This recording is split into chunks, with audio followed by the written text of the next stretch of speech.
Pessoal, o que nós vamos falar agora são das relações maxilomandibulares estáticas. Praticamente posição postural, relação cêntrica, máxima decusbitação habitual e oclusão em relação cêntrica. São posições que geralmente geram dúvidas, muita gente nem sabe como utilizar essas posições, mas que são simples e que se a gente souber colocar isso no nosso dia a dia, colocar isso na prática clínica, eu tenho certeza que vai ajudar bastante, principalmente nos casos de reabilitações orais grandes. Tá? O que é posição postural, gente? Posição postural é quando a gente fala de dimensão vertical. Por que dimensão vertical é uma coisa tão importante? Uma, é o que mantém a estabilidade e a harmonia do sistema. Né? Então, a dimensão vertical de repouso é aquela estática que ela, por teoria, se mantém para o resto da vida. Por isso que a gente consegue sempre tomar ela como referência quando se perdeu dentes. Você vai pedir para o paciente ficar com os lábios se tocando levemente e com a boca levemente entreaberta, mas com os lábios se tocando, né? Então, relaxa toda a musculatura, os lábios se tocam e você tem uma dimensão vertical de repouso estabelecida. Para você chegar na dimensão vertical de oclusão, a gente vai, esses dentes se tocando, simplesmente você remove esse espaço que tem entre os dentes. Esse espaço são um espaço funcional livre, que pode variar, né, de 1 milímetro a 8, 9 milímetros, dependendo do paciente. Tá? A média de 2 a 3 milímetros. Ou seja, quando a gente não tem referência, a gente sempre vai tomar como referência de 2 a 3 milímetros. Tá certo? É isso que a gente vai levar em consideração.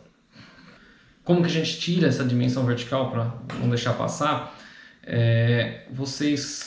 A gente usa bastante, né? Tem como possibilidades a gente usar aquele compasso de Willis, aquele compasso de Willis. No entanto, eu particularmente não gosto muito do compasso de Willis, porque o compasso de Willis você tem a parte móvel aqui do nariz, né, a parte flexível da pele. Aqui embaixo também tem essa parte que não é estável, não é rígida. Então, o posicionamento dele também não é muito estável, né, dependendo de onde você posiciona, você já perde aqueles 2, 3 milímetros que você já tem. Eu prefiro fazer de uma maneira mais simples. Eu pego um afastador de língua, tá, palito de sorvete, faço um pontinho no nariz, um pontinho no queixo. Aí pego o afastador de língua e coloco ele em posição assim, ó, do lado. E faço um pontinho aqui e um pontinho aqui, coincidindo com os pontos que eu fiz em dimensão vertical de repouso. Então peço ao paciente relaxar, lábios interpostos, toco no nariz e no palitinho, no queixo e no palitinho. Então essa distância que eu vou ter aqui no palito é a dimensão vertical de repouso do paciente. Para eu chegar na de oclusão, é só eu remover 2 milímetros. Quando eu removo 2 milímetros, eu cheguei na de oclusão. E aí fica fácil de eu controlar, né? Eu pego no palitinho, marco 2 milímetros acima, a hora que eu coloco em posição, a hora que o paciente morder, ele tem que estar com o pontinho do queixo 2 milímetros acima, considerando a dimensão vertical de repouso. Isso fica fácil da gente tirar essa dimensão e estabelecer. Quando você perdeu a dimensão vertical de oclusão, gente, se foi muito tempo, ou você vê que o paciente já está perdido há muito tempo, talvez não seja interessante a gente já partir para próteses definitivas muito rápido. O ideal é ele usar por algum tempo próteses provisórias que mantenham a dimensão vertical que você restabeleceu por um tempo determinado, 2, 3 meses. Quando a gente chegar à conclusão que ele realmente se estabilizou, que realmente está funcionando, que ele está harmônico, a gente segue adiante com aquela dimensão. Se caso ele delatou para nós qualquer problema, né, de não estar confortável, está doendo, machucando, alguma coisa assim, vocês vão consertar para mais ou para menos aquela dimensão até chegar numa posição que ele esteja harmonicamente estável. Tá? Segunda posição postural, gente, é a relação cêntrica. Daqui a pouco nós vamos entender o conceito dela. Eu não queria que vocês decorassem, né? Eu quero que vocês entendam o conceito. Vai ficar fácil para vocês entenderem. Mas é a posição mais antero-superior do côndilo, na eminência articular, com os discos devidamente interpostos. Isso é uma posição que não depende de dente, depende exclusivamente de musculatura, de ligamentos, do côndilo. Tá? Por isso que ela é uma posição importante para a gente, que é uma posição reprodutível. É uma posição que não depende de dente, a gente consegue levar sempre que a gente quiser. Aí você vai perguntar para mim, mas eu já ouvi falar que é a posição mais confortável. Será, gente? Uma posição que a gente tem RC, eu já disse para vocês, é a posição de deglutição. Então faz um movimento de deglutição, põe a língua lá no céu da boca, tá? Lá atrás, fecha os dentes e toca os dentes, vocês vão ver que o toque é diferente da MH de vocês, e segura uns 10 segundos para vocês verem se é confortável. Não é confortável, mas é a única posição que a gente consegue reproduzir. Isso é importante. E aí vem o fato de que um mês, alguns dias depois, o paciente, se não for a posição mais confortável para ele, ele acha uma nova posição, uma MH, diferente de relação cêntrica. Essa nova MH para ele vai ser a posição mais confortável, mais harmônica. E se for, a gente vai manter aquela posição para o resto do nosso tratamento e para o resto da vida dele, que é aquilo que ele se acostumou, aquilo que ele se tornou harmônico. No entanto, a única posição que a gente tem referência para sempre reproduzir a mesma é a relação cêntrica quando não se tem dentes, tá? Por isso que a gente usa bastante. Outra posição estática que a gente tem é a máxima intercuspitação habitual, que é o máximo número de dentes se tocando. Perfeito? Tanto que eu sempre discuto, quando a gente faz registros, não existe registro de mordida de cera para registrar a máxima intercuspitação habitual.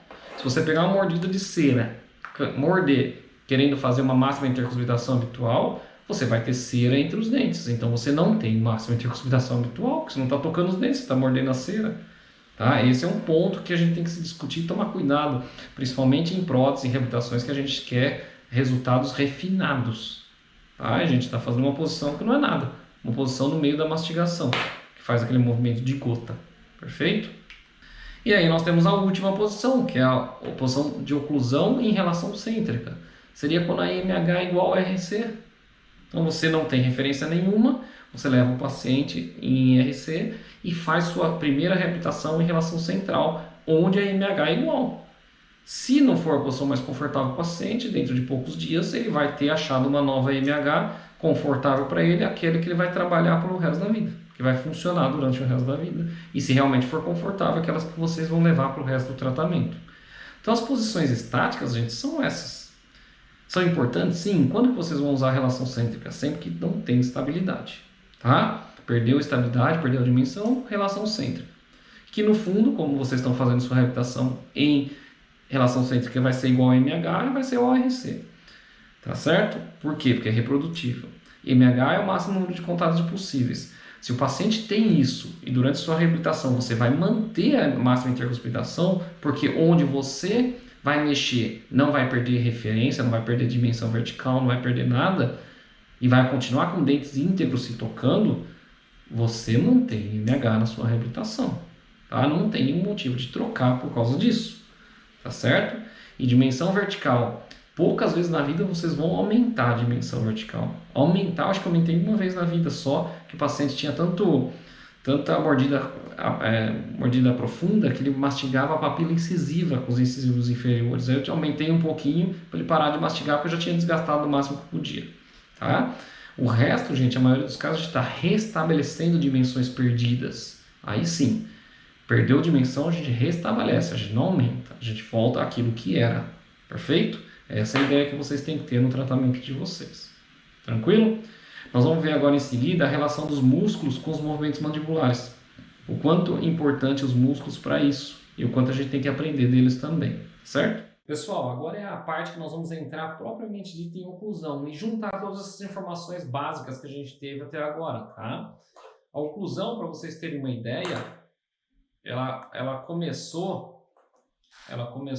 oclusão começou basicamente em 1899 com Engel. Ah, nós passamos no século nosso, no século XX, né? Depois, nos anos 1900 e alguma coisa, a oclusão balanceada. Tá? Eu acho que vocês já ouviram falar na oclusão balanceada. A oclusão balanceada seria aquela oclusão onde, principalmente o próximo total, onde em movimentos laterais você tinha 3 toques ao mesmo tempo. Então, quando você fazia movimento lateral, você tinha 3 toques para estabilizar a prótese. Então, teoricamente, ela não se deslocava. Mas isso a gente vai discutir depois, porque a gente usa guias durante a mastigação, né? A gente faz guias durante a mastigação. Se você faz um guia, uma oclusão balanceada com 3 pontos contactantes. Só que ele é utilizado durante os movimentos laterais da mastigação. E durante a mastigação a gente tem alimentos. Como tem alimento interposto, você não tem toque dentário para estabilizar a prótese. Então, praticamente, teoricamente ela é linda, mas na prática não funciona. Nós vamos ver isso mais para o final da aula, tá?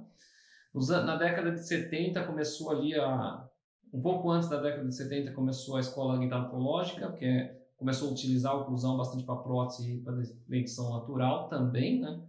Nos anos 70 surgiu a oclusão individualizada, e também chamada de oclusão funcional, e ela mudou bastante de lá para cá, e a gente vai discutir um pouco sobre isso agora, tá bom? O conceito de oclusão, o mais simples que tem é o ato de abrir e fechar a boca, né? E o mais complexo, o mais completo, acho, é o conjunto de relações dinâmicas e funcionais entre as superfícies oclusais dos dentes e as demais estruturas do sistema estomatognático. Isso preenche o que a gente vem conversando, que a oclusão depende de tudo. E se a gente conseguir trabalhar com tudo, a gente vai ter a harmonia que a gente vem buscando. Tá bom?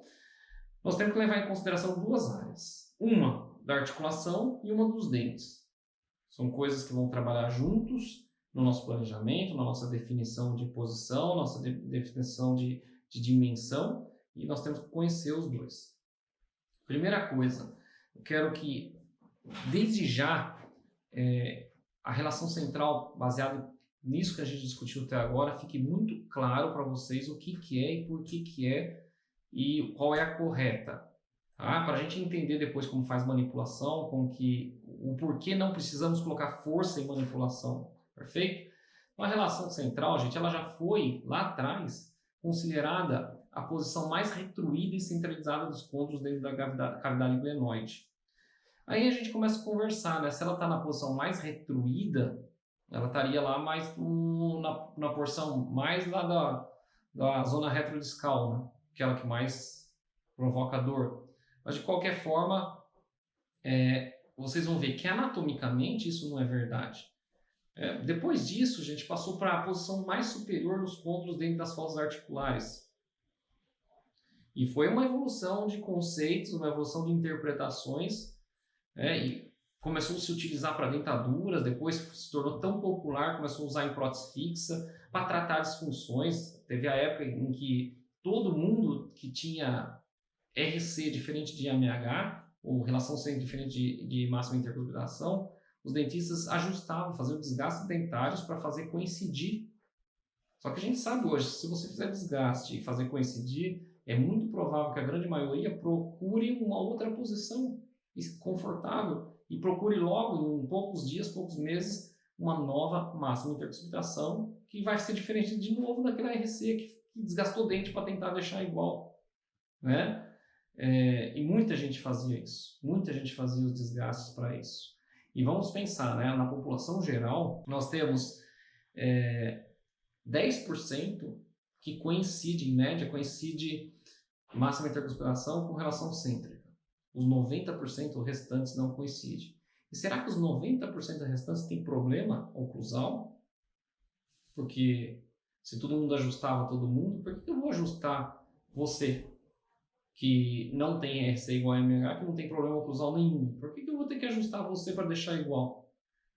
Então, começou a se pensar muito nisso. Qual será a posição mais confortável mesmo? Qual seria aquela ideal para se trabalhar? Aquela ideal para se tratar? Isso foi mudando, né? Aí começou a se jogar, necessidade de tratamento. Precisa tratar? Não precisa? Qual que é a posição mais fisiológica? O que a gente usa? O que a gente não usa? Quando a gente usa? E aí, vamos jogar um pouquinho que a gente aprendeu da anatomia agora, bem rápido no início da aula. Qual que é a função do disco? A função do disco é separar, proteger e estabilizar os côndilos na fossa articulares durante todos os movimentos. Primeiro ponto, guardem isso. Separar, proteger e estabilizar. Isso é a função do disco. A estabilidade da articulação é dada pelos músculos.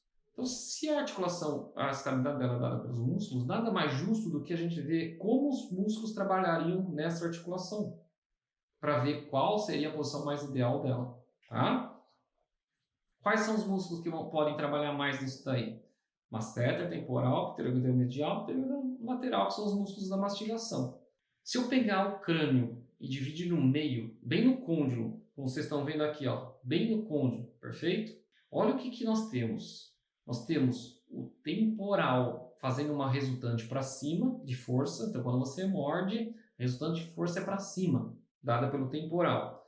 E se você pegar o masseter, a resultante é para cima e para frente.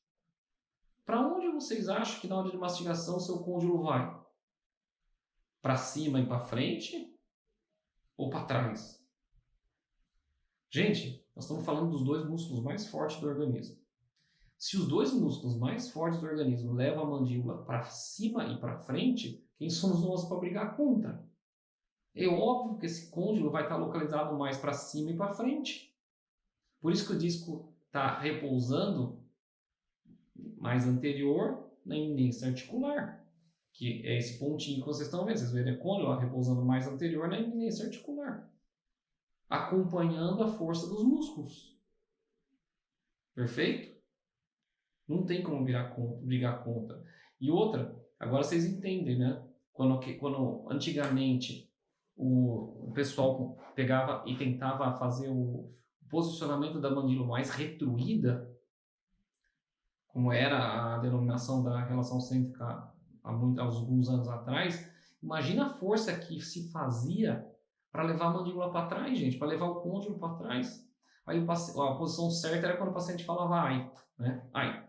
Porque daí você jogou tanto para trás que bateu na zona retrodiscal, aquela que é inervada e doía. Aí, chegamos na posição certa. E agora vocês conseguem ver que está errado? Vocês estão brigando contra os dois músculos mais fortes do organismo, não faz sentido nenhum. Esse côndilo tem que ser para frente. Então, vamos lá. Primeiro, parte do nosso conceito. Posição mais antero-superior, repousando na eminência articular. Tá aí. Mais antero-posterior por quê? Porque os dois músculos mais fortes que levam a mandíbula têm resultante de força antero-superior. Tá certo? O que leva ela nessa posição que vocês estão vendo. Se eu pegar um crânio seco, tá? E olhar o osso dessa região, se eu pegar o osso dessa região antero-superior ali da eminência articular, ela é um osso compacto, um osso forte, aquele osso que é feito para aguentar pancada, tá? O que mais uma coisa que mostra que o côndilo estaria ali. Ou vocês acham que o côndilo ia estar num osso esponjoso, um osso frágil, como é na zona retrodiscal, que é na região mais posterior? É óbvio que não vai estar, né, gente? Na região mais posterior, na região mais frágil, vai estar repousando para daí ter problemas mesmo. Ele vai estar na posição mais forte, mais dura, né? Mais resistente. Então, no crânio seco, a gente consegue enxergar isso também, tá? E aí, aquela história, se eu levasse a mandíbula para trás, eu vou na região mais mole do osso, mais esponjosa, ainda vou na zona retrodiscal que tem sensibilidade, que tem ultra inervado, né? Perfeito? E aí, gente, a gente juntando a isso na articulação, imagina, o que falta da nossa denominação? A denominação nossa, a gente falou, a zona é a região mais antero-superior da eminência articular, determinada pelos músculos. E daí termina assim, com discos devidamente interpostos. Gente, se a gente pegar o disco interposto, a pressão interarticular já mantém isso. A morfologia bicôncava do disco já mostra que ele tem que estar lá, né? O tônus do músculo pteroideu lateral inferior que segura o disco lá, mantém ele naquela posição. Um disco que é totalmente avascular e não inervado.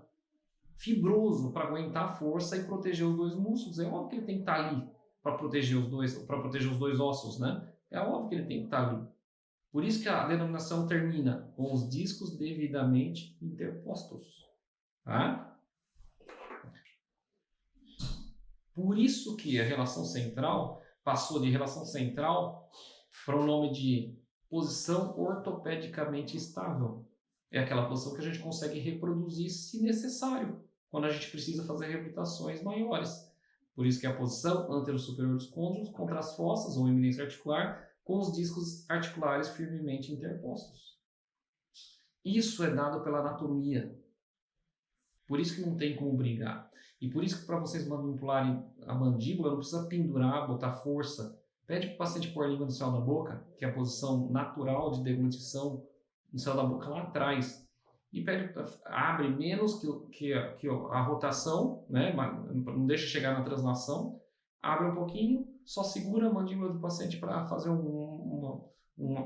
ajudar no movimento, na posição, e pede para fechar devagar, com a língua lá atrás. Aí o paciente vai ter o primeiro toque, vocês vão perguntar onde foi o primeiro toque, ele vai falar, foi aqui, é o contato prematuro.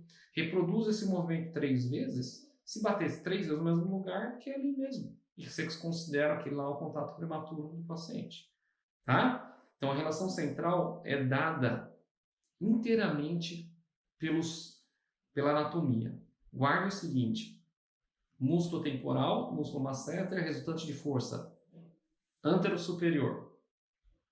Discos avasculares bicôncavos que tem que estar entre os ossos. Aí vocês têm o conceito da relação cêntrica. Você tem posição mais antero-superior, repousando sobre as costas, com os discos devidamente interpostos. Ponto. Está resolvido o problema, vocês não precisam mais decorar relação central. Tá? Tranquilo? Aí, gente, em relação a isso, tem essa posição ortopedicamente estável, mas para conseguir harmonia não depende só dela.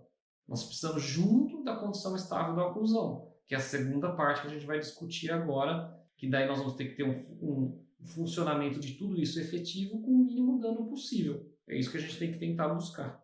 Tá? E aí a gente vai entrar na oclusão baseados nos dentes agora. Nós falamos da ATM, agora vamos falar dos dentes. Tá certo?